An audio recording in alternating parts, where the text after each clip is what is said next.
Então vamos lá, Lucas 21. A gente sai da história de Jesus. Jesus ainda estava no templo ensinando. Nessa fase aqui da vida de Jesus, ele estava indo constantemente. A gente vai ler o capítulo 21, que fala justamente disso, né? Que ele passava a noite no Monte das Oliveiras e durante o dia ele ficava no templo ensinando. E as pessoas todas as manhãs iam lá para vê-lo. Então aqui vai mostrando várias coisas que aconteceram nesse contexto, né? Ali no templo onde Jesus estava indo sempre. E aí começa o 21 falando sobre Jesus estar num lugar onde eram depositadas as ofertas em dinheiro. Então tinham ofertas que eram feitas como sacrifícios de animais, ofertas de animais. Quando a gente foi ver lá na purificação do templo, fala sobre quando Jesus chegou lá e expulsou os cambistas, expulsou as pessoas que estavam vendendo animais que iam ser oferecidos para o sacrifício. E esse lugar aqui era um lugar onde era depositado dinheiro. Tinha situações em que, ao invés da pessoa for ofertar uma rolinha, né, uma pomba, alguma coisa, ela ofertava um valor referente àquilo. Então, era um lugar de ofertas voluntárias. E Jesus estava ali observando as pessoas. Em Marcos 12, do 41 até o 44, vai relatar essa mesma situação. E lá em Marcos fala que multidões estavam indo fazer suas ofertas. E que Jesus ficou observando e ele via os ricos depositando grandes quantidades de dinheiro. Quando chegou essa viúva pobre que depositou 2 leptos. Eu não sei, tem algumas traduções que falam 2 moedinhas, tem traduções que falam 2 leptos, e tem traduções que vão falar 2 moedas de cobre. O que era o lepto? Né? Que era o nome desse valor, né? Era a moeda de menor valor que existia na época. Vamos colocar que a moeda de menor valor que existe hoje é o quê? 1 centavo. Só que em questões de valor não seria equivalente, né? Porque a nossa moeda é de 1 centavo de menor valor, mas pode ser que em outro contexto monetário seja um valor maior, né? Então não dá para a gente comparar de menor para menor. O que dá para a gente comparar de quantidade? Ela equivalia a 1,64 avos do valor de uma diária de um trabalhador. Daí, se a gente coloca que a diária de um trabalhador, na nossa realidade, seria uns R$ 150, mais ou menos, a diária, né, de quem trabalha de um dia, a gente vai poder traduzir que mais ou menos uma moeda dessa equivalia a R$ 1, que essa quantidade de oferta que ela fez foram mais ou menos R$ 2. Claro que a gente tem que considerar o contexto que eles viviam, que eram muito mais pobres e tudo, mas tentando trazer para a nossa realidade, para traduzir, eu acho que se a gente colocar como se fosse R$ 2, vai dar uma contextualização boa.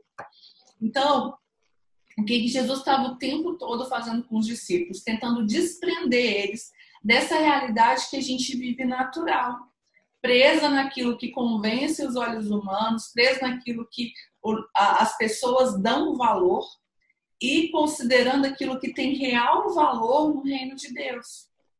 O que as pessoas valorizam? As pessoas, quem tem poder, quem tem fama, quem tem dinheiro. Só que no reino de Deus, o verdadeiro valor não está nessas coisas. O verdadeiro valor está naquilo que a gente não vê, na verdade, aquilo que está no interior, não é de aparência, né? Jesus, quando ele foi falar do reino de Deus, a gente já leu sobre isso, ele falou assim que o reino de Deus não vem com uma aparência exterior, mas o reino de Deus é justiça, paz e alegria. Então, o tempo todo Jesus está trazendo os discípulos, né, aquelas pessoas que estavam andando com ele, ensinando para nós também sobre essa realidade que é espiritual, que é desprendida do que o mundo está tentando colocar para a gente. Então, o que os olhos humanos valorizam não é o que é verdade diante de Deus, porque o que Deus está olhando é para o interior, é para as nossas intenções, que muitas vezes não vão ser demonstradas com as nossas atitudes. Às vezes a gente está tendo uma atitude A com a intenção Z.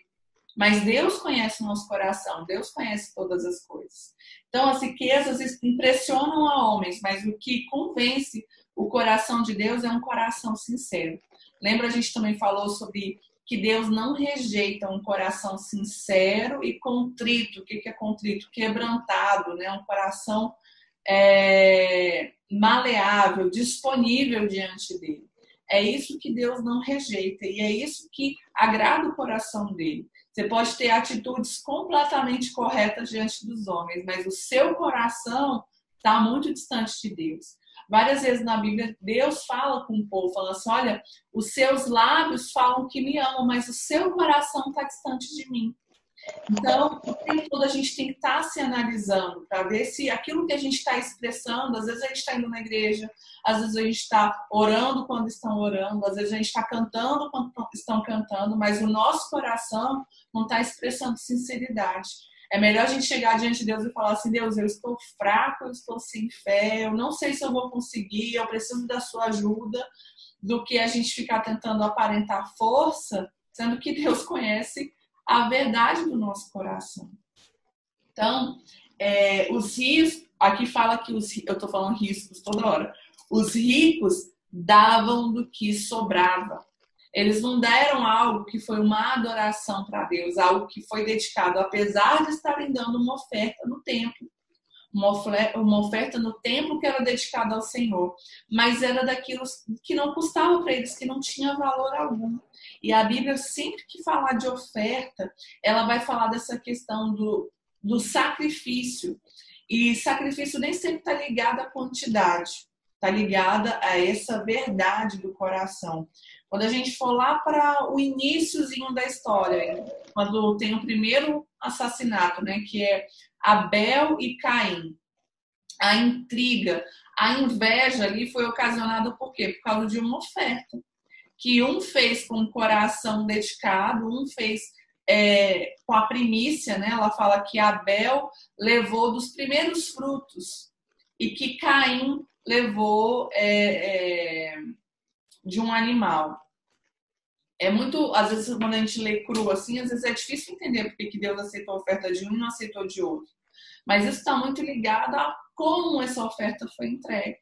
Então, Deus está mais preocupado com o nosso coração do que com o que a gente está aparentando, com o que as pessoas estão aprovando. Então, eles davam do que sobrava, do que não tinha valor para eles. E ela deu do tudo que ela tinha. Ela não mediu valores, ela não mediu sacrifícios, ela simplesmente fez uma oferta de dedicação mesmo, de coração. E aí Jesus estabelece uma contracultura, mais uma vez, né? Os pobres e as mulheres, eles eram totalmente desprezados naquela sociedade. E aí Jesus chega elogiando uma mulher pobre e viúva, em detrimento de pessoas importantes e ricas que estavam ali depositando, pessoas que provavelmente tinham uma relevância social, e uma viúva, ela não tinha nenhum lugar de relevância. Na verdade, ela tinha que ser sustentada, né? Mas a Bíblia vai falar muito dos órfãos e das viúvas porque eram pessoas desamparadas, né? E Jesus pega essa balança e inverte, coloca quem está para baixo em cima e quem está em cima embaixo. Então, os nossos olhos se deixam levar por essa capa de aparência exterior. E a gente tem que começar agora a enxergar a essência. Primeiramente em nós, primeiramente nas nossas atitudes. Eu tenho pensado muito, assim, principalmente nesse tempo que a gente tem disposição, né, de Instagram, tem muita coisa que é legal a gente compartilhar, muitas coisas ali eu compartilho as minhas alegrias, muitas coisas eu compartilho também, para que eu possa inspirar alguém, como muitas pessoas ali me inspiram, mas algumas coisas eu deixei de compartilhar porque pessoalmente eu estava vendo que era vaidade, entendeu? Eu não vou nem compartilhar porque também o fato de eu compartilhar com vocês pode gerar algum tipo de vaidade no meu coração, falar assim, olha como eu estou desprendida dessas coisas, sabe? Mas eu fiz uma autoanálise, pelo menos por um tempo, eu vou deixar de fazer algumas coisas que eu fazia em rede social, por exemplo, porque eu vi que aquilo dali, a minha intenção não era pura, não estava sendo coerente, entendeu? Eu parei para perguntar por que eu estou fazendo isso. E da conclusão que eu tirei, eu decidi parar, né, com algumas coisas. Então, isso é algo que a gente tem que estar o tempo todo se analisando, se perguntando por que eu estou fazendo isso, com qual intenção eu estou fazendo isso. E se não for boa, arranca, tira, porque isso não vai trazer bons frutos. Em relação aos outros, a gente tem que também fazer essa análise, só que com base nos frutos que a gente está vendo das atitudes, entendeu? Não com julgamento de condenação, mas para ver os frutos, porque Jesus falou muitas vezes da gente ver qual é o tipo da árvore pelos frutos. E aí eu vou voltar num assunto que a gente falou lá em João, quando aquela mulher que foi pega em adultério foi levada para ser apedrejada, e Jesus fala que não julguem para que vocês não sejam julgados. Muita gente pega essa frase e distorce, como se você não pode falar de ninguém, você não pode falar da atitude de ninguém, você não pode dizer nada. Mas se assim fosse, a gente não ia ter como, por exemplo, saber quem é um falso profeta. Se eu não posso julgar o que a pessoa está fazendo, né, nesse contexto que o mundo coloca, como é que eu vou saber quem é um falso profeta?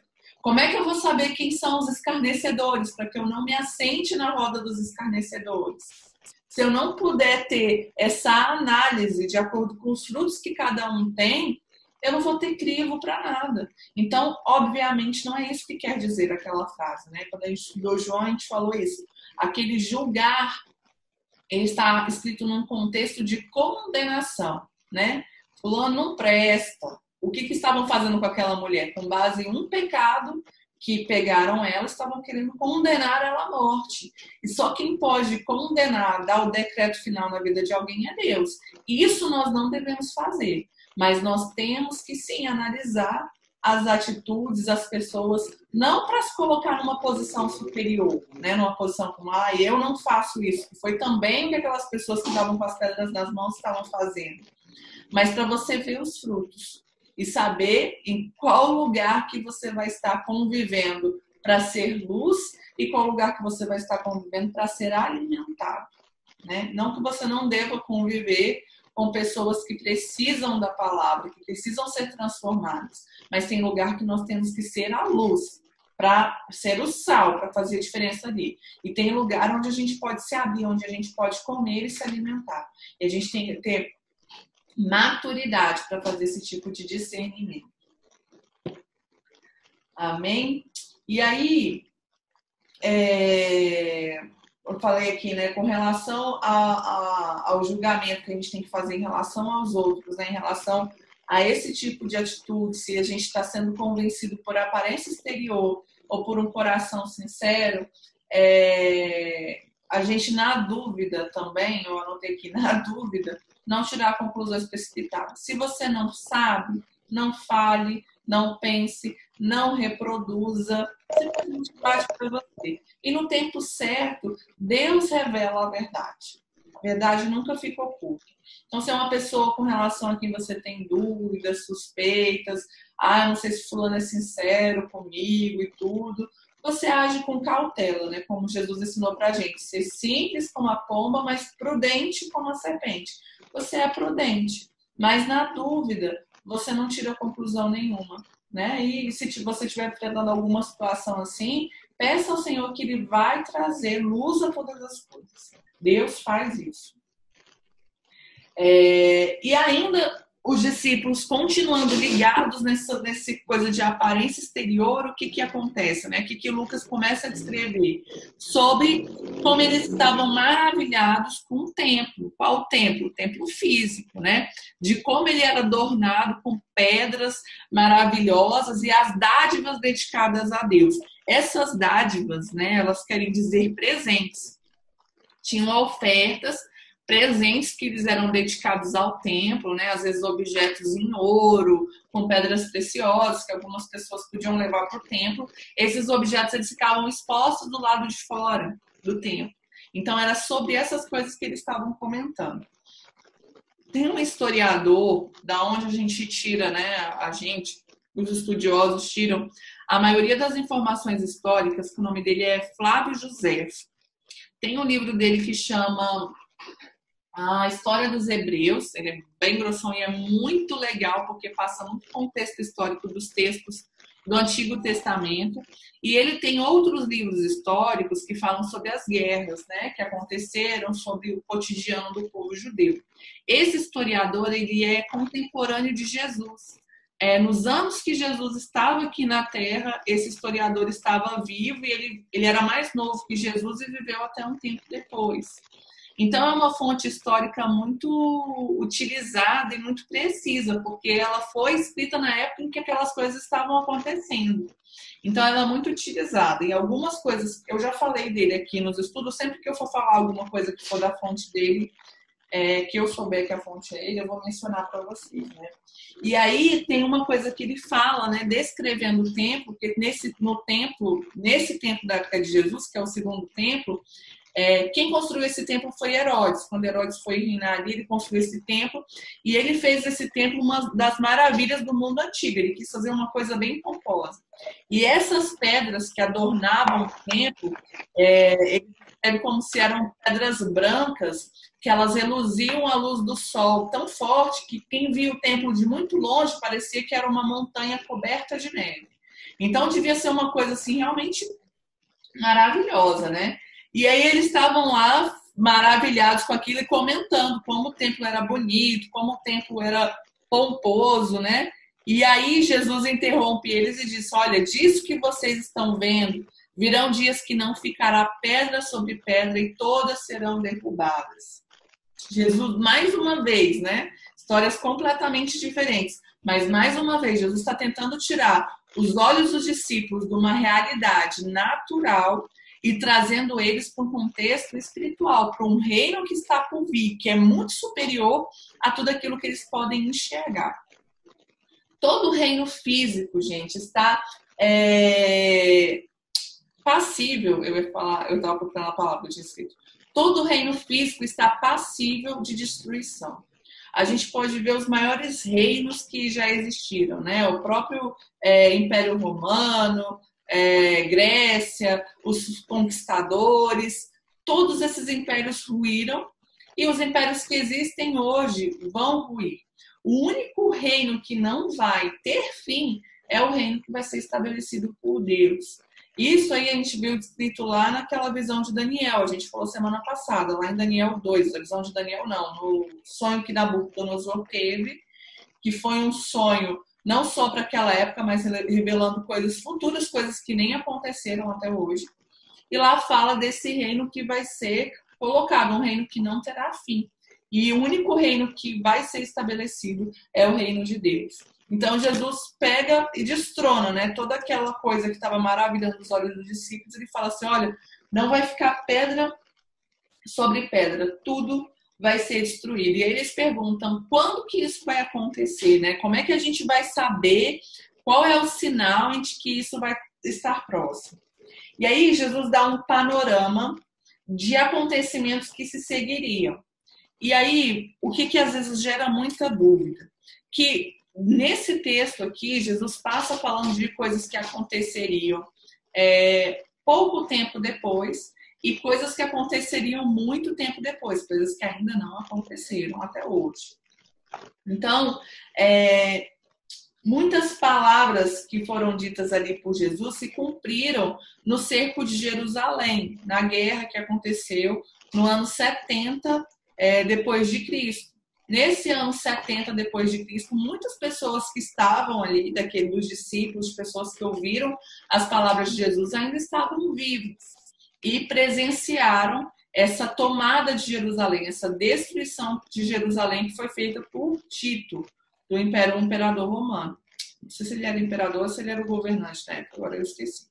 Mas, enfim, o Império Romano tomou e destruiu Jerusalém. Foi quando destruiu o templo, saqueou todas as coisas. E lá em Roma, naquela parte histórica que tem um arco lá histórico que ele está todo esculpido dessa batalha.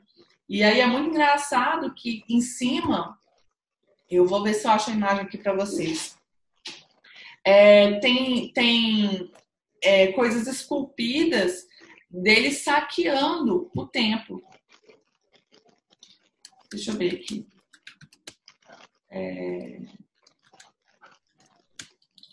Ver se eu achar aqui rapidinho, já mostro para vocês. Porque quando eu estava pesquisando, eu até vi.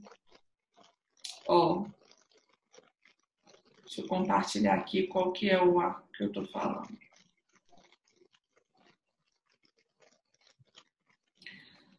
Eu acho que no meio dessas fotos aqui vai acabar aparecendo. Deixa eu tirar isso aqui daqui.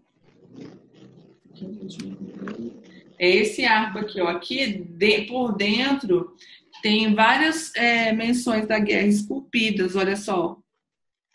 Isso aqui é no Fórum Romano, lá em Roma. O que está esculpido aqui, ó? Isso aqui, ó, tá vendo isso aqui é uma menorá, que é um símbolo judaico, era um castiçal que tinha dentro do templo, e aqui eles carregando tudo, ó. Tá vendo? Tudo isso é história, né? Tá mencionado aqui, ó. Isso aqui é por dentro do arco. Não sei se vocês vão ver que aqui começa a dar escovadinha. Por dentro do arco tá esculpido isso aqui. Aí deixa eu ver. Pronto. Então, muitas dessas coisas que Jesus estava falando de nação se levantará contra nação, reino contra reino, acontecimentos terríveis que ele vai falando aqui no 9, né? Guerras, rebeliões. Não tenham medo, porque isso aqui ainda são as primeiras coisas. O fim não vai vir imediatamente. Ele fala lá no versículo 12, né? Prenderão e perseguirão vocês, então entregarão vocês às sinagogas e às prisões, levarão vocês. Tudo isso aconteceu com os discípulos. E a gente tem que fazer uma separação aqui de, vamos dizer assim, 4 coisas. 2, acontecimentos que já aconteceram imediatamente depois que Jesus morreu, com a perseguição dos primeiros cristãos, e acontecimentos que ainda vão acontecer, né, que serão, que precederão a volta de Jesus. E também existem coisas que estão para acontecer com o povo de Israel e coisas que estão para acontecer num contexto global de todo mundo. Então, aqui quando fala, ó, entregarão vocês às sinagogas e às prisões, não faz sentido nenhum alguém que não é judeu ser entregue numa sinagoga. Isso não faz parte do nosso contexto, não faz parte da nossa vida. Então, dentro desse contexto, Jesus estava falando por quê? Para eles. E aqui, ó, mais para baixo, fala o seguinte, ó, no 23. Haverá grande aflição na terra e ira contra este povo. Este povo quem? Os judeus. Estou falando de uma perseguição específica para os judeus. E aí depois vai falar, ó, serão prisioneiros para todas as nações, Jerusalém será pisada pelos gentios. E aí no 26 fala o seguinte, ó, os homens desmaiarão de terror, apreensivos com o que está sobrevindo ao mundo. E aí já está falando de um contexto global. Existem pessoas que dedicam toda uma vida para estudar sobre o Apocalipse, sobre escatologia, sobre o fim dos tempos. E assim, inocência a gente achar que aqui, nesse tempinho, e comigo, que não tenho estudo tão aprofundado desse tema, que a gente vai conseguir dissecar todo esse assunto. Então, eu queria apontar algumas coisas que... para a gente prestar atenção. Se alguém tiver alguma pergunta, pode fazer, que se eu souber responder, eu respondo. Se eu não souber, eu falo não sei, tranquilamente. Então, o que eu queria ressaltar? Essa divisão que a gente tem que fazer, quando Deus, quem já teve experiências com Deus aqui, de Deus te falar alguma coisa antes de acontecer, vai poder concordar comigo. Muitas vezes Deus fala algumas coisas com a gente e Ele não dá detalhes. Né? Ele fala assim, tal coisa vai acontecer, ou te mostra uma visão de alguma coisa acontecendo. E aí você não faz ideia de como é que aquilo vai acontecer, de quais são os caminhos que aquilo vai tomar. Deus não dá os detalhes, é como se Deus abrisse uma janela do futuro pra gente, a gente fala, uau, que legal, mas como vai ser? E aí a gente não fica sabendo. É a forma que Deus tem de agir. Eu já vivi essas experiências muitas vezes e eu vejo realmente isso acontecendo. E às vezes, quando você fica muito ligado, as coisas acontecem e aí você fala assim, meu Deus, eu nunca ia imaginar que o caminho ia ser esse. Deixa eu dar um exemplo disso. José. Deus deu um sonho para José. O que ele sonhou? Que ele iria reinar sobre Diminui o volume. Pai, Então. deixa eu só tirar aqui. Sobre o pai, a mãe e os irmãos, né? Falou que ele iria governar. Deu 2 sonhos para ele. Ele foi lá, contou o sonho para os irmãos, todo mundo ficou muito indignado com ele, com muita raiva, até o pai uma hora ficou bravo com ele, falou: o que você está falando? Deus deu uma visão para ele, mas não mostrou como é que aquilo ia acontecer. E aí, a partir dessa visão, desse sonho, José começa a trilhar um caminho que parece ser totalmente contrário ao cumprimento dessa palavra.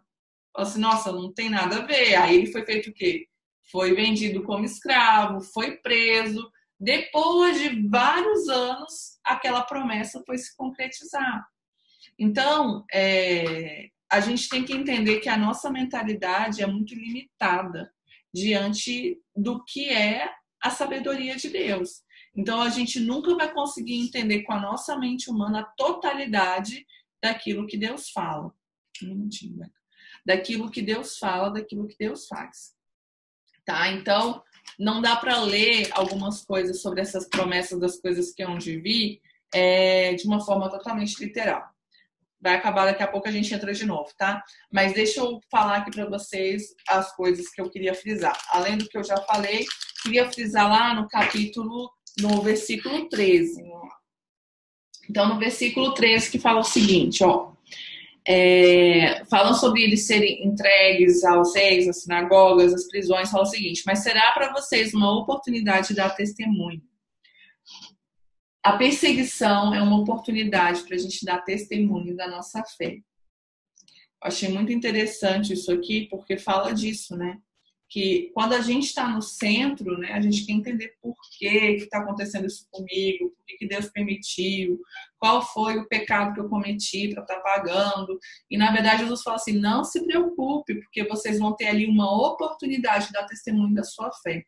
Quanto mais a gente é provado, mais a gente revela qual é a qualidade da nossa fé. É nesse momento que a gente precisa de fé. Não é quando tudo está bem, não é quando está todo mundo apoiando e aplaudindo a gente.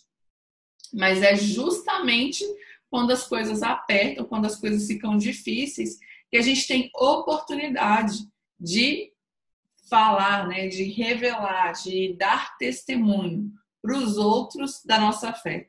Mas o mais legal quando isso acontece não é nem em relação aos outros, é em relação a nós mesmos. É a gente saber o tamanho da fé que a gente tem, a gente poder olhar e falar assim, meu Deus, ainda bem que eu estou firmada nessa verdade, né? Porque às vezes pode ser só um discurso, mas quando é a prática, aí a gente sabe que é de verdade mesmo.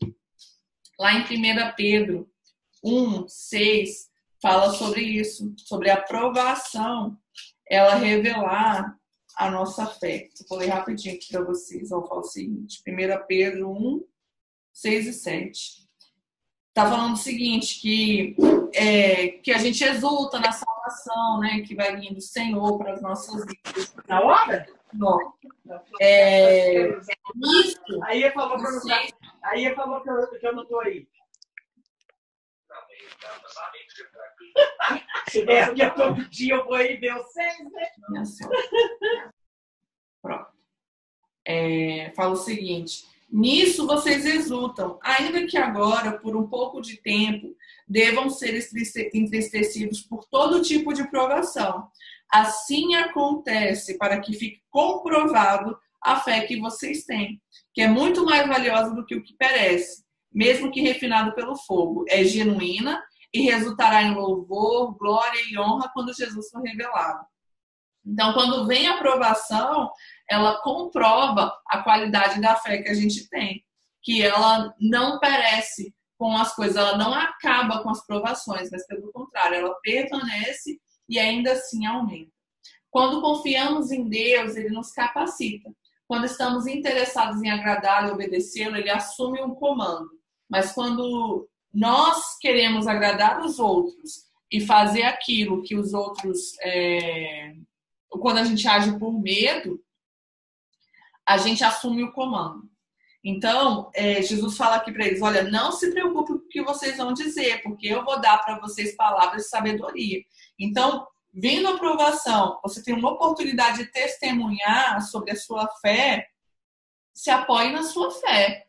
Não se apoie na esperança de que alguém vai fazer alguma coisa por você, de que alguém vai te salvar, ou que você não vai desagradar alguém. Se apoie na sua fé. E aí Deus vai assumir o comando. Se a gente der lugar para tentar fazer aquilo que vai agradar as pessoas, né? Ou agir por medo de ser punido por causa da nossa fé, aí a gente vai assumir o comando e as coisas não vão dar certo. Por mais que o dar certo muitas vezes foram eles morrerem, né? Os discípulos muitos foram mortos. Isso quer dizer que deu certo. É estranho, né? Mas é porque a nossa herança não é essa daqui. E as coisas ficam muito mais fáceis quando a gente anda olhando para aquilo que está na eternidade do que para aquilo que está nesse mundo. Jesus fala sobre palavras certas, sobre eles poderem dizer as palavras certas. Então, palavras está falando em referente àquilo que eles iriam falar. E sabedoria. Sabedoria pode ser tanto para aquilo que a gente vai falar, como para a forma como a gente vai agir. Então, quando a gente confia em Deus, Ele nos orienta, tanto da forma que a gente deve falar, como a forma como a gente deve agir. Aqui ele fala, né, que eles seriam traídos por pais, irmãos, parentes, amigos. Estavam perseguindo os cristãos, estavam ameaçando as pessoas, tanto que fossem cristãos e estivessem se escondendo, como quem os acobertasse. Então, por medo, muitos cristãos foram traídos e foram entregues, inclusive por pessoas da família, para serem mortos, para serem condenados por Roma, que estava perseguindo os cristãos. No 19, fala o seguinte, perseverando que vocês obterão a vida. Eu queria que alguém que tem uma tradução diferente lesse para mim, do 19.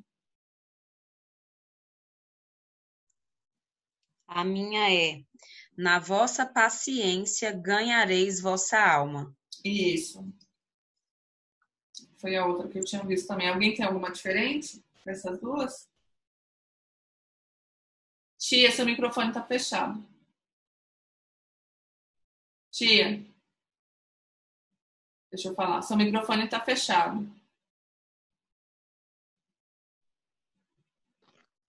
Isso, pode falar. Agora a gente... Abriu. Pela vossa perseverança ganhareis vossas almas. Vossas almas, tá? O meu tá vida. E aí pode confundir, que fala assim, vai falar que eles vão ser mortos e vão preservar a vida. Como é que é isso? Na tradução que está escrito alma, fica mais claro, está falando da vida eterna.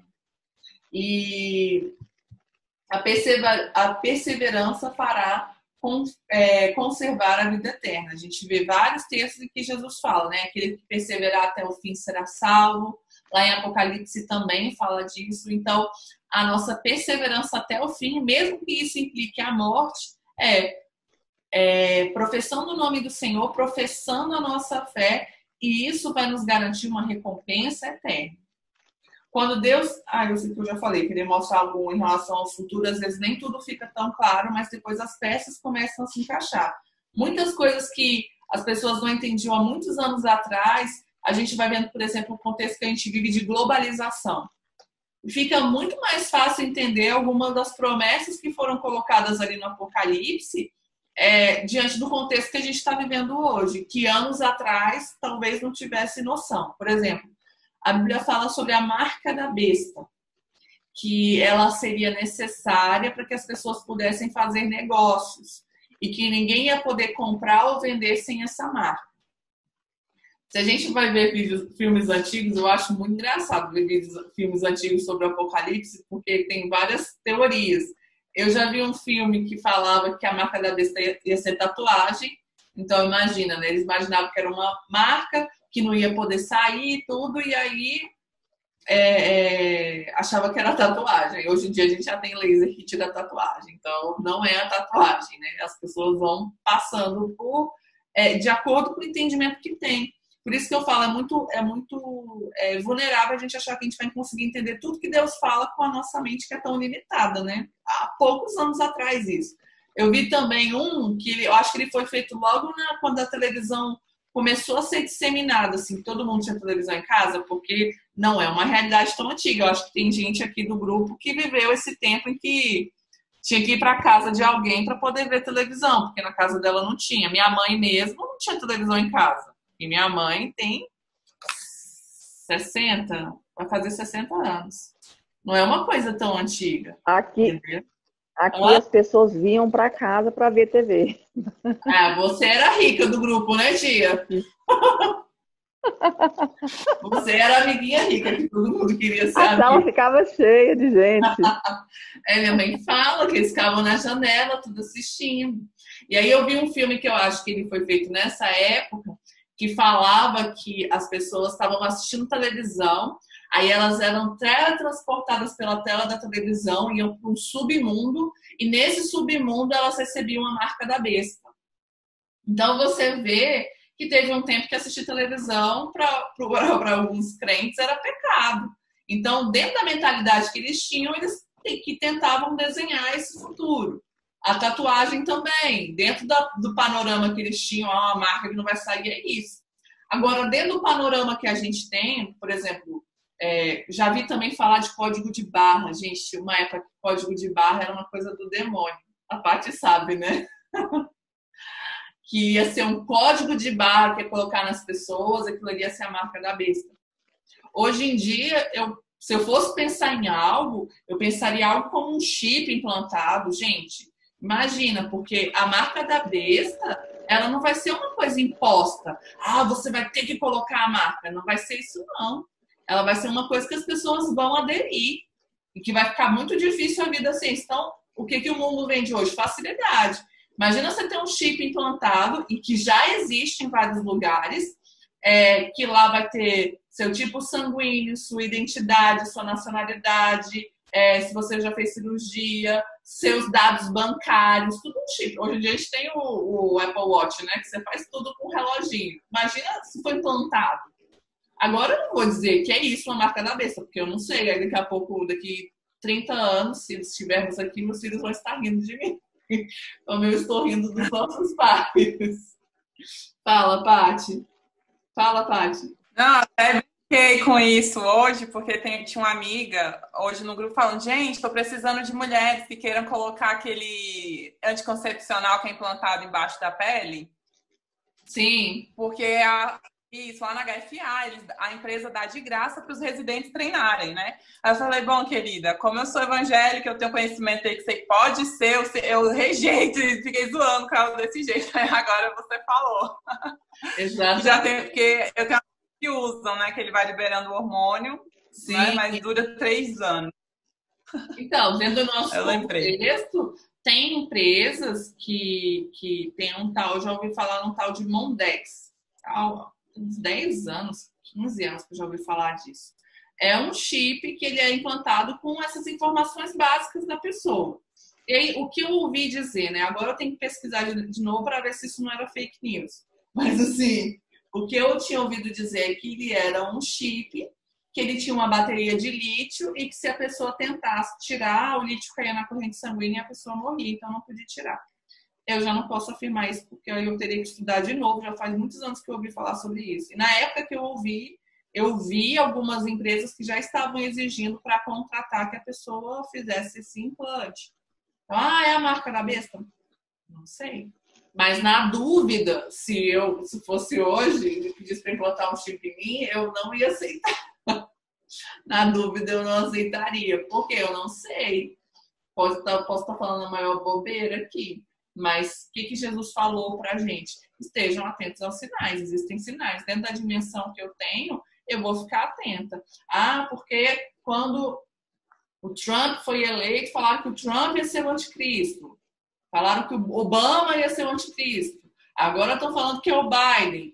Então, eu vou ficar guiando a minha vida por isso? Eu não vou, mas eu vou ficar alerta aos sinais. Que foi isso que Jesus falou. Olha, aprendam a lição da figueira. Quando vocês veem que os ramos estão florescendo, brotam, vocês percebem que o verão está chegando. Então, existem sinais. Alguns vocês vão poder realmente saber.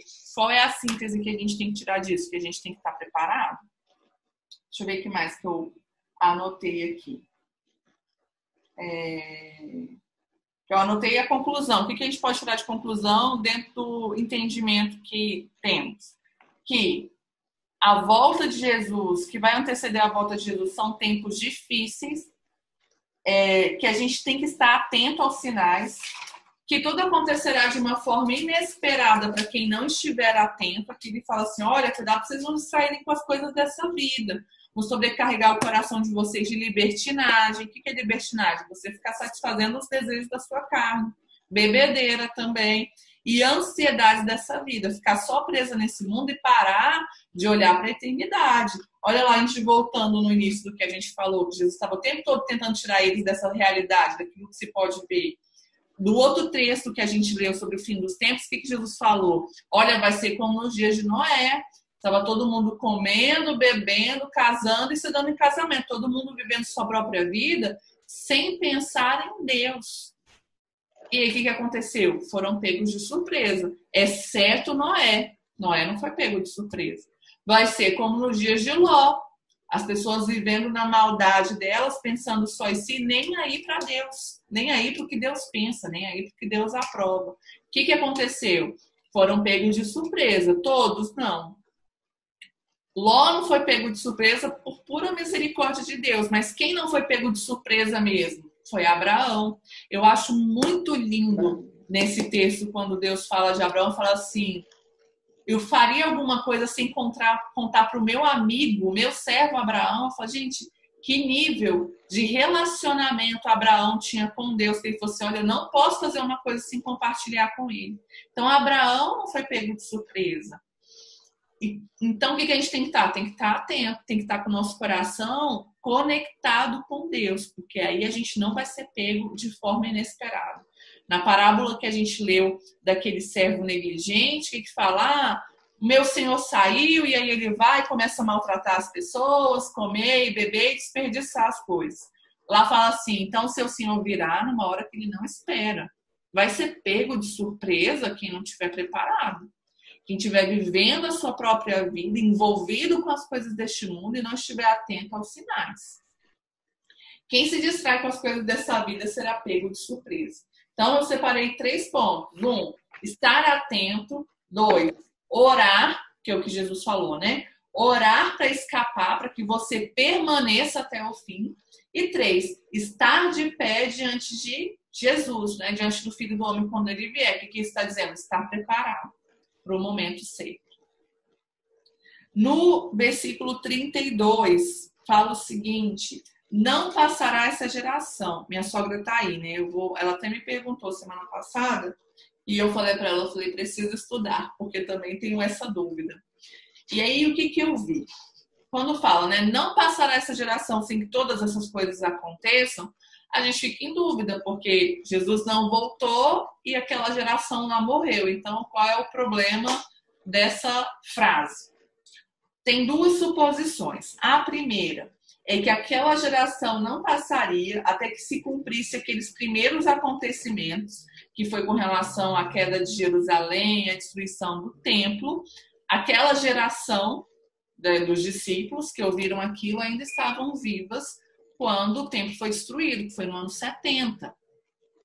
Então, algumas pessoas entendem isso, e realmente dá para entender isso, porque tem muito texto bíblico que se mistura. A gente vai ver hoje também, quando fala da ceia, a gente vai ver que, se a gente for tentar ler numa ordem cronológica, não vai bater com o texto de João. Então, existe, às vezes, uma sobreposição dos tempos, né? Então, uma das suposições é essa, que não passaria aquela geração sem que eles vissem aqueles primeiros acontecimentos, que seria a destruição do templo, o cerco de Jerusalém, que Jerusalém seria pisada pelos gentios, que eles seriam espalhados pelas nações. E a outra suposição que tem também com relação a essa parte do texto é que essa palavra geração, ela foi usada no sentido de povo. Gente, eu vou compartilhar até com vocês um link lá no grupo, de uma Bíblia online que eu achei que ela é completíssima. Ela tem todos os textos em grego, em hebraico, você clica em cima, vê um significado certinho, além de vários comentários bíblicos. Então, quem quiser fazer pesquisa por ali é ótimo. E aí ela tem os mesmas chaves que tem nessa Bíblia aqui que eu já mostrei para vocês, né? Que tem o original do grego. E aí eu fui atrás dessa palavra geração e realmente em alguns momentos geração ela é utilizada com o significado de povo, de raça. Então era como se Jesus estivesse falando que aquele povo, o povo judeu, a raça judaica, não desapareceria da terra sem que tudo isso acontecesse. O que também faria sentido para mim, porque quantos povos já foram exterminados da face da terra, a gente não tem mais notícia que foram extintos, quantas, né, etnias, e quantas vezes já tentaram destruir os judeus, né? Tentaram aniquilar. A gente lembra muito do Holocausto, e o propósito do Holocausto realmente era extinguir os judeus da terra. E é até estranho a gente ver como é que eles conseguiram se safar, porque não só no contexto da Alemanha, mas de vários países estavam perseguindo os judeus. Quantas perseguições os judeus já passaram, e esse povo continua existindo e continua sendo muito relevante na história global. Então, algumas pessoas entendem essa palavra geração como significando isso, que o povo, a raça dos judeus, não iria desaparecer da terra até que tudo isso se cumprisse. No versículo 33 fala sobre isso, né? Que os céus e a terra passarão, mas as minhas palavras jamais passarão. Tudo que Jesus disse vai se cumprir. Cada uma das palavras vão se cumprir. Quando fala sobre que os céus e a terra passarão, isso está descrito lá em Apocalipse 21, no versículo 1. Quando João tem uma visão, ele fala assim: vi novos céus e nova terra, porque os antigos já não existiam mais. Deixa eu ler aqui para vocês. Apocalipse 21. Eu vi novos céus e nova terra, pois o primeiro céu e a primeira terra já tinham passado e o mar já não existia. É quando vai vir o reino de Deus sendo estabelecido e vão ter novos céus e nova terra. Então vai sim, engraçado Jesus falar isso antes da visão de João, né? Vai passar os céus e a terra, mas as palavras de Jesus não passarão. Tudo vai se cumprir. E aí termina falando que Jesus ficava de noite, né? Ele ficava de dia ensinando no templo. No entardecer ele saía para passar a noite no Monte das Oliveiras.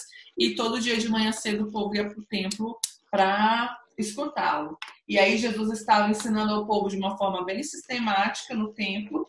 E isso fazia espalhar a sua fama e aumentar ainda mais o ódio dos religiosos. Lá em João, a gente viu que quando os gentios começam a perguntar sobre Jesus, Jesus entende que o tempo dele tinha chegado.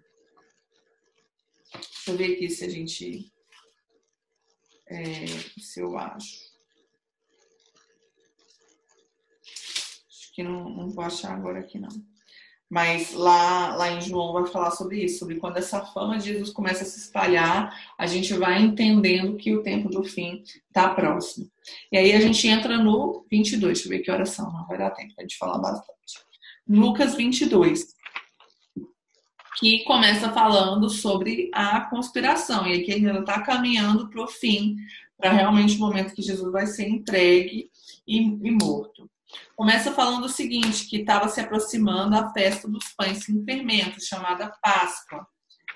A Páscoa, ela tem origem, hoje em dia, quando a gente fala de Páscoa, as pessoas lembram muito da ressurreição de Jesus. O que se comemora na Páscoa? A ressurreição de Jesus. Mas a Páscoa já existia nos tempos de Jesus.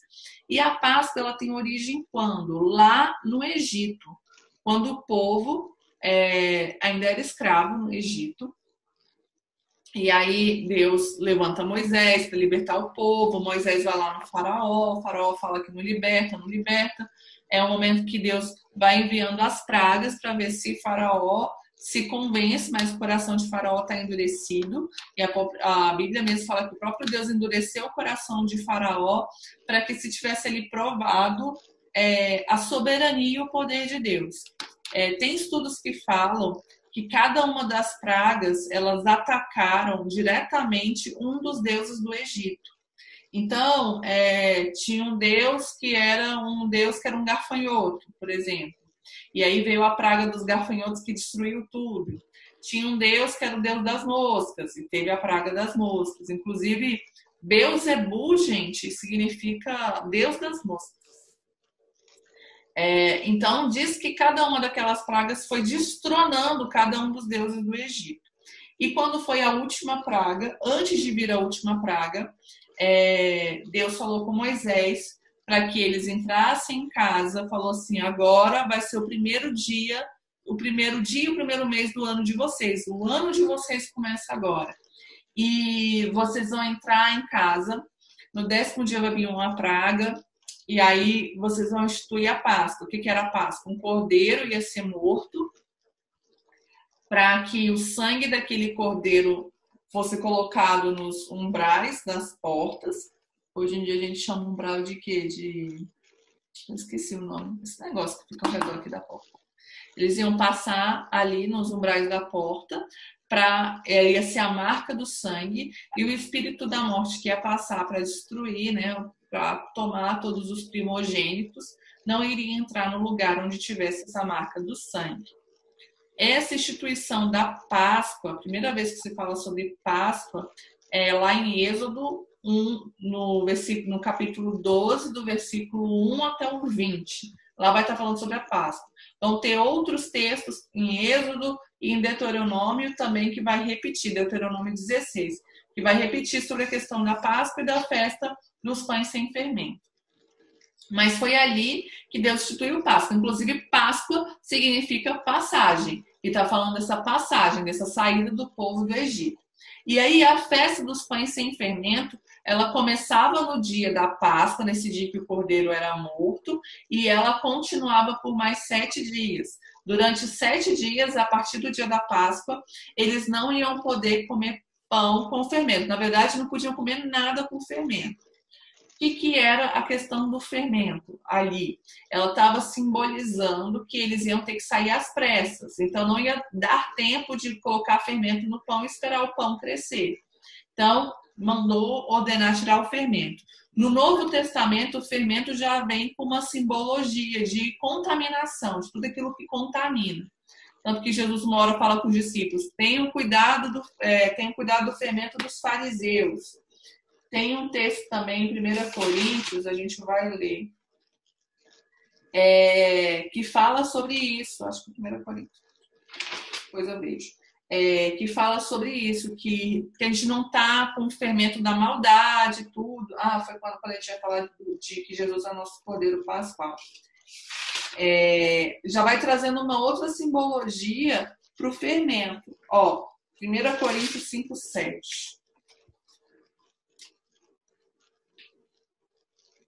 1 Coríntios 5, do versículo... Não, na primeira não, a segunda. Não, eu tô no 6, tá certo, a primeira mesmo. Fala assim, livrem-se do fermento velho, para que sejam massa nova e sem fermento, como realmente são, pois Cristo, nosso Cordeiro Pascual, foi sacrificado. E ele tá falando o seguinte, o orgulho de vocês não é bom. Vocês não sabem que um pouco de fermento leva toda a massa? E aí no 8 fala assim, por isso celebramos a festa, não com o fermento velho, nem com o fermento da maldade, da perversidade, mas com os pães sem fermento, pães da sinceridade e da verdade.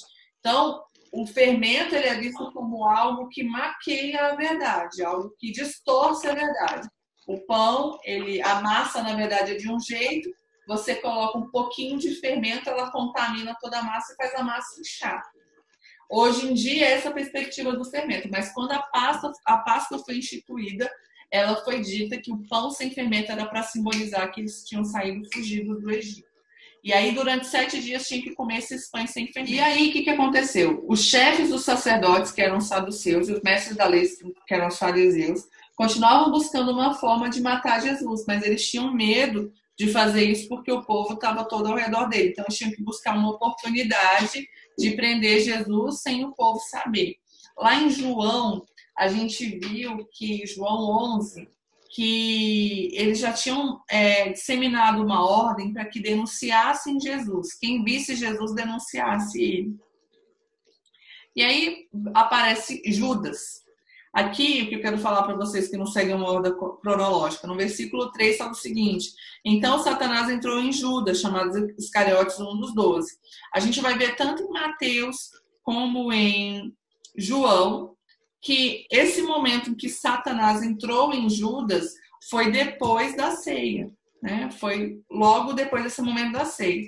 Então, aqui no início, Lucas está mencionando um contexto do que estava acontecendo naquele momento, mas não necessariamente é uma ordem cronológica. E aí aqui ele vai mencionar como é que foi esse trato que Judas fez com os sacerdotes e os mestres da lei. Eles já tinham pedido, né, para quem soubesse de Jesus entregasse ele, denunciasse ele. E aí Judas vai atrás deles para... Peraí, deixa eu fazer um negócio aqui. Para fazer um trato, né? E aí, o que Judas era? A Bíblia fala que Judas, ele cuidava da bolsa, do dinheiro. E lá em João 12, do 4 a 6, menciona que ele era ladrão, que ele costumava tirar o dinheiro da bolsa. Então, Judas andava com Jesus, recebia diretamente da fonte, mas não necessariamente isso fez com que o coração dele fosse transformado. Ele estava buscando o quê? Vantagem. E mesmo ele tendo inúmeras chances de se arrepender e mudar o coração dele, ele não quis seguir por esse caminho. Ele continuou andando por esse caminho de vantagem, né? Então, como ele vivia com essa maldade, vivia procurando onde ele podia tirar vantagem de alguém, vantagem de situações, se dar bem, foi no coração dele que Satanás encontrou o lugar para fazer aquilo que ele queria. Lá, quando a gente leu a tentação de Jesus, em João 4, no final da tentação fala o seguinte: e que Satanás deixou Jesus até o momento oportuno. Então ele ficou esperando um momento, muito paciente, até que chegou esse momento, que foi quando ele usou Judas para realizar o tempo dele. É muito perigoso a gente querer levar vantagem em tudo, ou a pessoa que vive querendo levar vantagem em tudo, porque os princípios se tornam negociáveis e a melhor vantagem supera tudo. A gente já se deparou na nossa vida com pessoas que têm esse tipo de comportamento, que elas não estão nem aí para a família, nem aí para os amigos, nem aí para a ética, para nada. O que elas querem é estar por cima. E se a gente pode viver para ver, não sei se você também pegou a segunda fase, né, de ver essas pessoas caindo. Da mesma forma que elas subiram, elas caindo, porque é uma escada muito frágil. Você subir querendo levar vantagem em detrimento dos outros. Esse pódio, ele não permanece. Você queria falar, tio? Não, a questão que você falou, que tem gente que quer levar vantagem em tudo, né? Quer estar por cima. Eu falei que eu sei que é isso. Eu acho que muita gente já teve a oportunidade de viver isso. Às vezes você fica impressionado, fala assim, meu Deus, como que a pessoa é assim, né? Não se importa com... Mas não, vai fundo. Então, assim, já existia gente daquele tipo naquela época e Judas era uma dessas pessoas. Judas era um dos 12. O fato de estar próximo de Jesus não fez com que o coração dele fosse transformado. E aí, a desonestidade de Judas encontrou-se com a maldade dos saduceus, né? Dos sacerdotes, do chefe dos sacerdotes. E aí o plano era perfeito.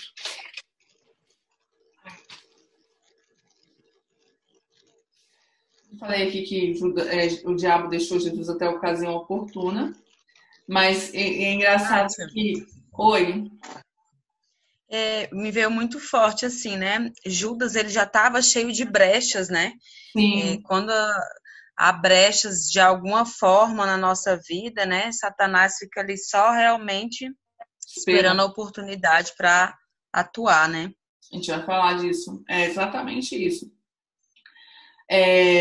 Porque que acontece? Judas estava o tempo todo ali, tendo a oportunidade de se arrepender, não se arrependeu. Em João a gente vai ver várias vezes que Jesus foi lá, lavou o pé dele, olhou para ele, falou para os discípulos, deu sinal falando assim, olha, todos vocês estão limpos, a maioria de vocês aqui estão limpos, mas nem todos.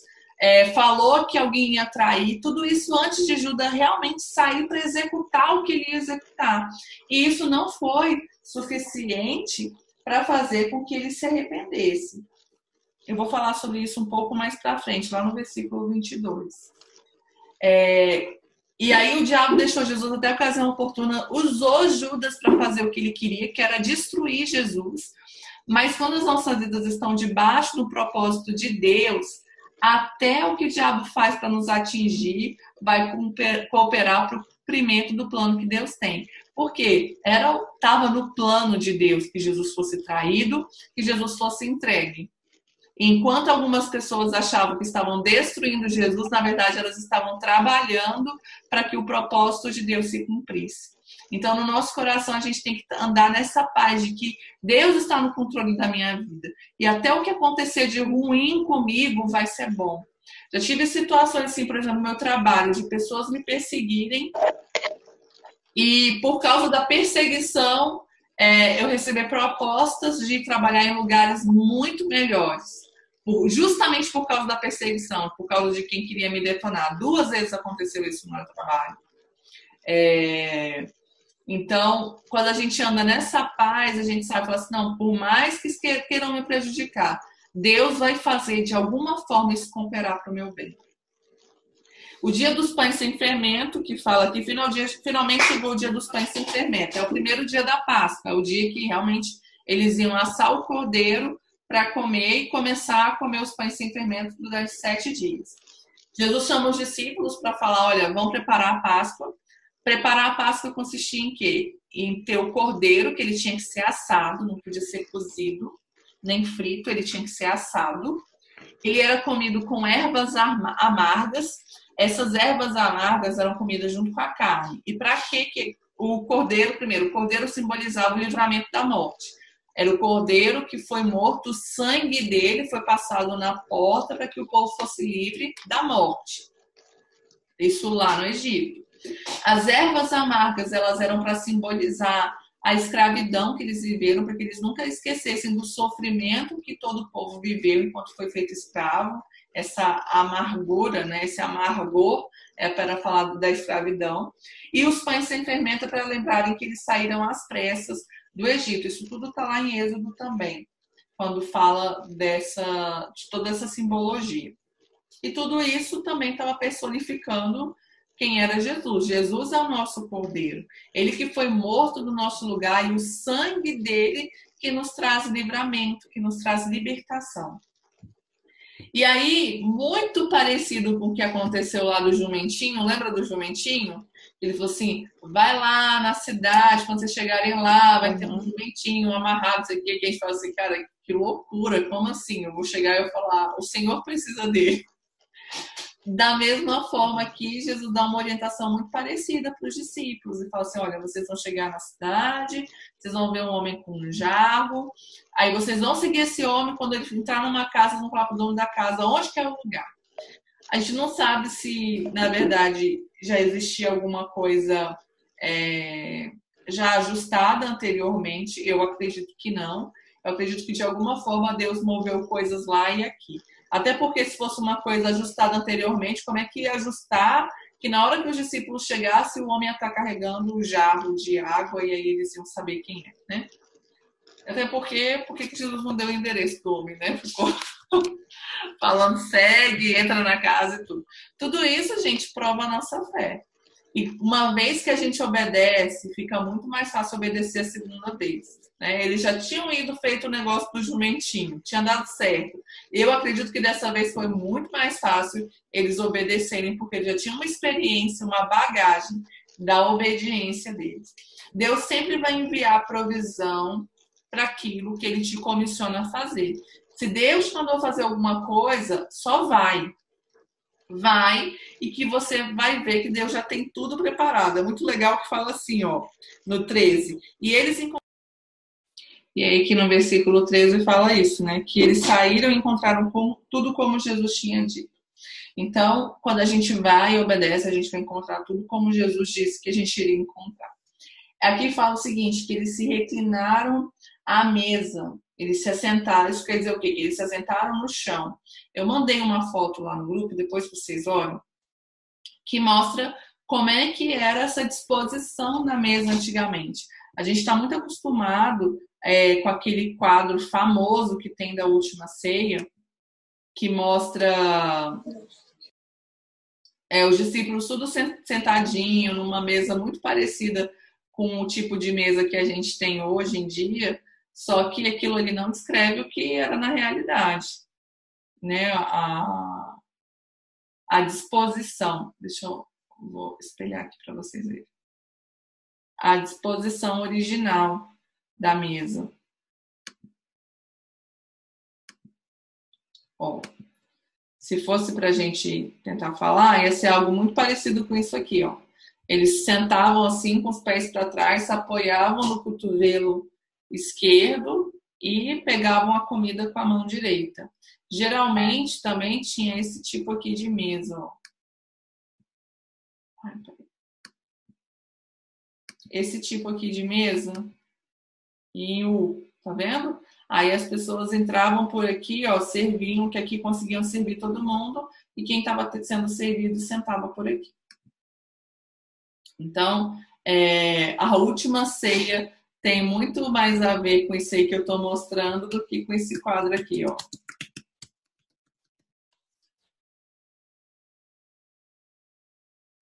Esse quadro aqui é famosíssimo, né? Todo mundo conhece essa imagem.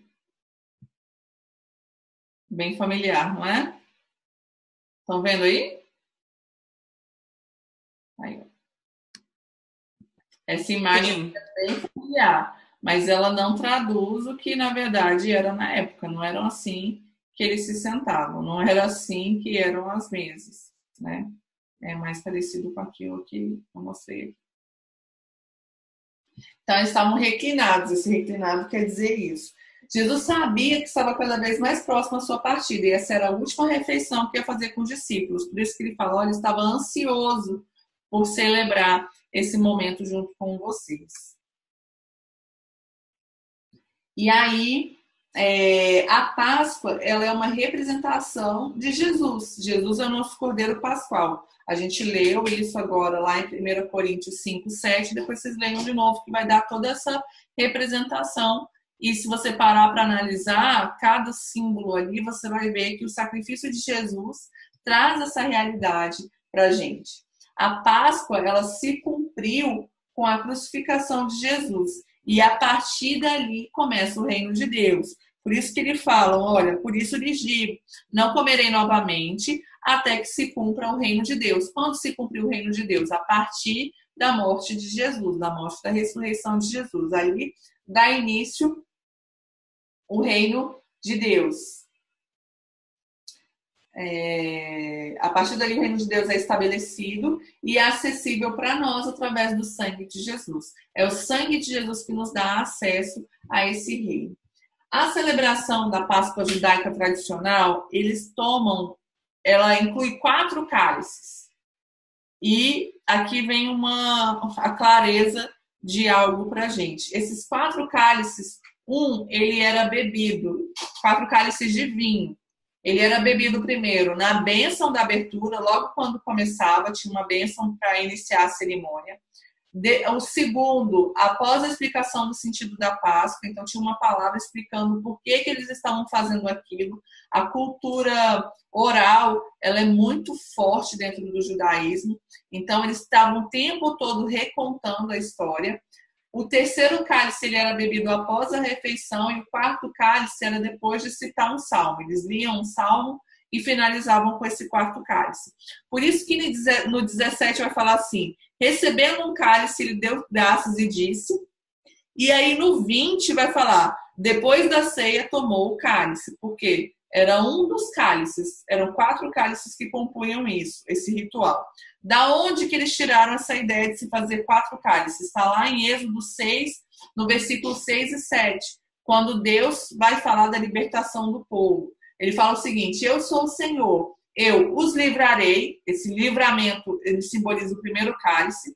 Livrarei dos trabalhos impostos pelos egípcios. Eu os libertarei. Essa libertação, ela é a simbologia do segundo cálice, da escravidão. 3, os resgatarei. É a simbologia do terceiro cálice, com braço forte e com mão poderosa e atos de juízo. E 4, os farei o meu povo. Fazer deles o povo exclusivo de Deus seria a simbologia desse 4º cálice, né? E finaliza dizendo: serei o Deus de vocês. Então, por isso que no primeiro cálice está mencionando aqui, depois tem outro cálice, mas no meio disso tiveram outros aqui que não foram mencionados. Isso faz parte da tradição e até hoje a celebração da Páscoa judaica, ela inclui esses 4 cálices. Jesus, em seu corpo, ele reuniu todos nós.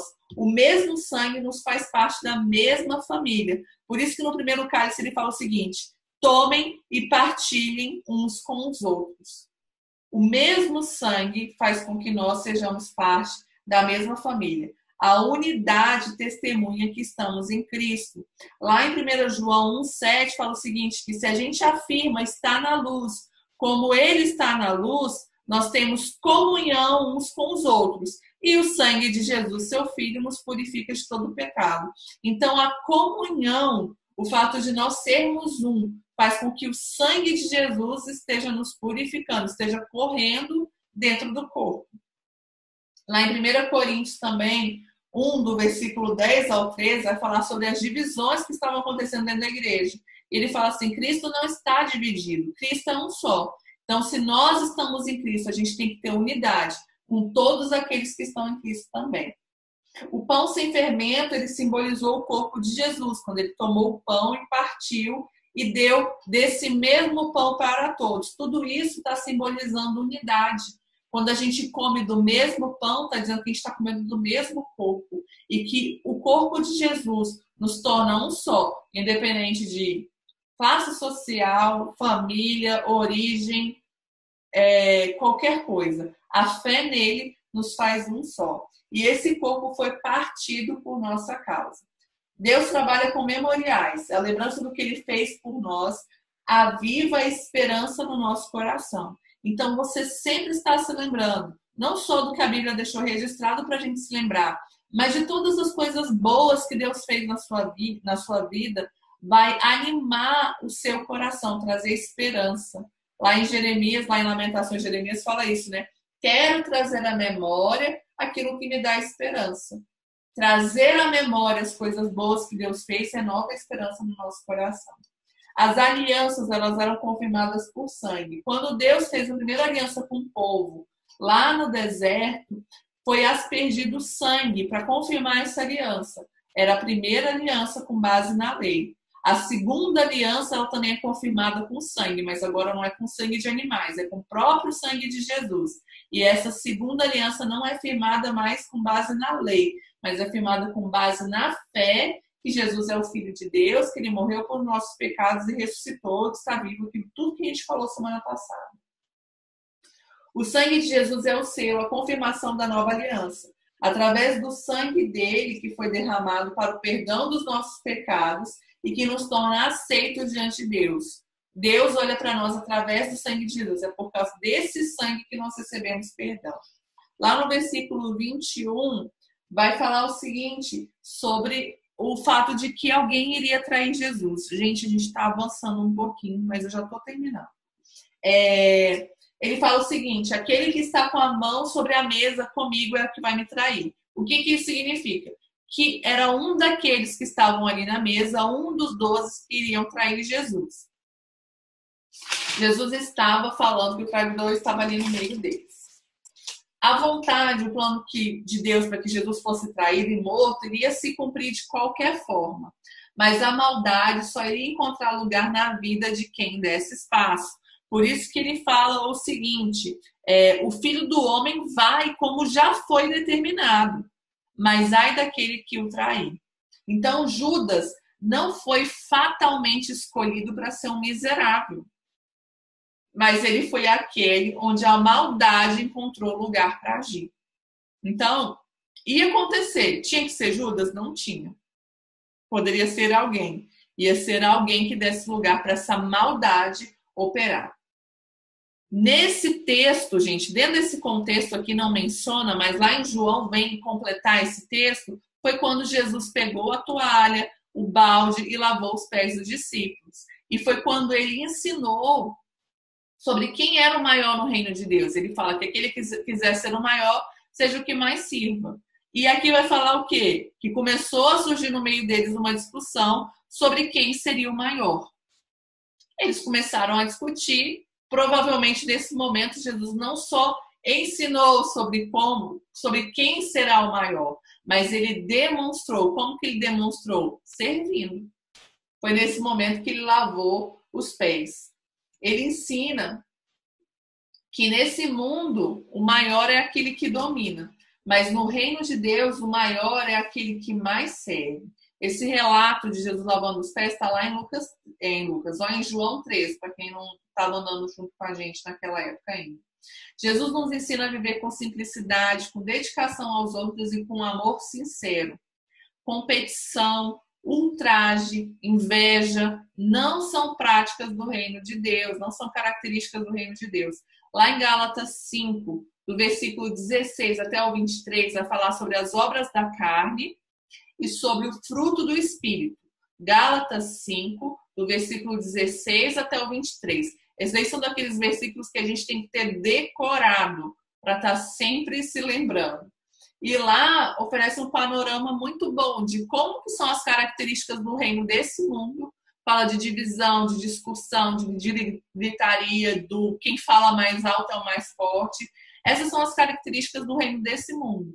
Mas no reino de Deus, a gente vai ver as características do fruto do Espírito. Jesus saiu da mesa para lavar os pés dos discípulos. Ele deixou de ser servido para servir. Por isso que ele fala aqui, ó, quem é o maior? Aquele que está na mesa ou aquele que serve? Não, é aquele que está, o que está na mesa que é o maior. No 27 fala o seguinte: mas eu estou entre vocês como quem serve. Ele fala isso no momento que ele está servindo os discípulos, lavando os pés dele, dando exemplo para que nós também façamos. Ele falou: nenhum discípulo é maior que o seu mestre. Então, se eu estou partindo daqui, vocês não vão daqui para cima, vocês vão servir daqui para baixo. O versículo 28 até o 30 está falando o seguinte, que eles estão junto com Jesus suportando as provações. Então, os que suportam as provações com Cristo e por causa de Cristo receberão sua recompensa. Qual recompensa? Aqui fala o seguinte, ó, para que possam comer e beber a minha mesa no reino. Então, quem suportar as provações com Cristo e por causa de Cristo vão se assentar na mesa do banquete celestial. Eu anotei um dos textos que fala desse banquete, que está lá em Lucas 13, 29. Quando a gente leu, que fala o seguinte, ó. Pessoas virão do Oriente, do Ocidente, do Norte e do Sul e ocuparão seus lugares à mesa no reino de Deus. Vai ter mesa, vai ter comida lá. Era bom a Lali estar aqui, que gosta de comer. Depois você fala para ela. Lá vai ter comida. E qual a outra recompensa? Sentar-se nos tronos julgando as 12 tribos de Israel. Lembra que a gente falou sobre sentar no trono, sobre o julgamento das nações? Quem perseverar até o fim vai se assentar nesses tronos para julgar junto com Cristo. Eu coloquei, né? E reinarão com Cristo assentados no trono. 2 textos que eu anotei. Apocalipse 2, 26 fala o seguinte: aquele que vencer e fizer a minha vontade até o fim, darei autoridade sobre as nações. E lá no Apocalipse 20, no versículo 4, que foi o que a gente leu na semana retrasada, eu acho, vi tronos em que se assentaram aqueles a quem havia sido dada autoridade para julgar.